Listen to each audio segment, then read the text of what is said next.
Bonjour à toutes et à tous et bienvenue dans notre série de podcasts intitulée La Voix des talents, dont les premiers épisodes portent sur la gestion des talents chez Cepage.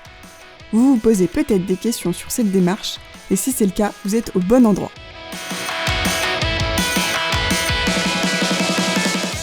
Commençons par le commencement.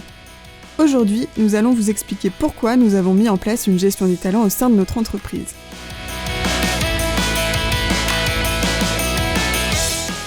Alors, qu'est-ce que la gestion des talents ? Imaginez-la comme un chef d'orchestre où chaque collaborateur est un musicien et joue un rôle crucial dans l'harmonie de notre entreprise. La gestion des talents, c'est l'ensemble des actions et des stratégies que nous mettons en place pour développer, valoriser, engager et fidéliser nos musiciens, ou plutôt nos collaborateurs dans ce cas précis, car ce sont eux qui sont véritablement le cœur de notre activité et de notre performance. D'accord, mais avant de parler des actions, quels sont concrètement les objectifs de notre démarche et quels en sont les avantages ? Eh bien, les objectifs sont multiples en fait.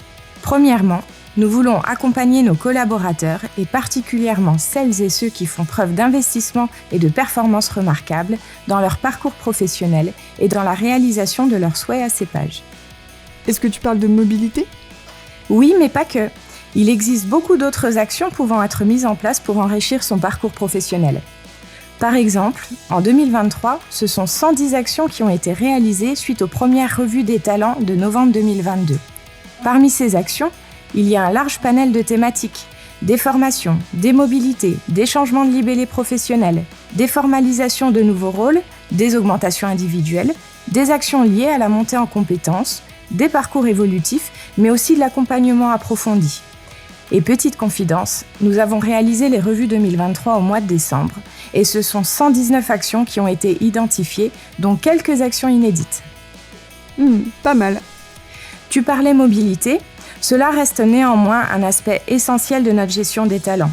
En effet, nous cherchons à mieux gérer nos ressources en identifiant les collaborateurs qui ont le potentiel de se développer et d'évoluer vers de nouvelles perspectives. Nous souhaitons d'ailleurs travailler sur l'accompagnement des collaborateurs dans leur mobilité interne. Il s'agit de l'un de nos objectifs 2024. Et enfin, la gestion des talents consiste également à accompagner nos collaborateurs qui rencontrent des difficultés et qui ont besoin d'un coup de pouce supplémentaire pour s'épanouir. Finalement, tous les collaborateurs peuvent être concernés par cette gestion des talents à un moment donné dans leur carrière, c'est ça ? Oui, c'est tout à fait ça. En résumé, notre objectif ultime, c'est que chaque collaborateur soit et se sente à la bonne place, contribuant ainsi au mieux à la performance de Cepage.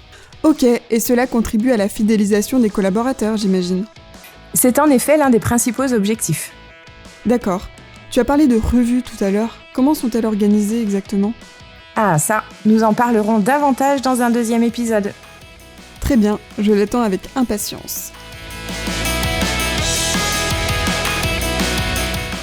Merci d'avoir écouté ce premier épisode de La Voix des talents. À bientôt pour un deuxième épisode.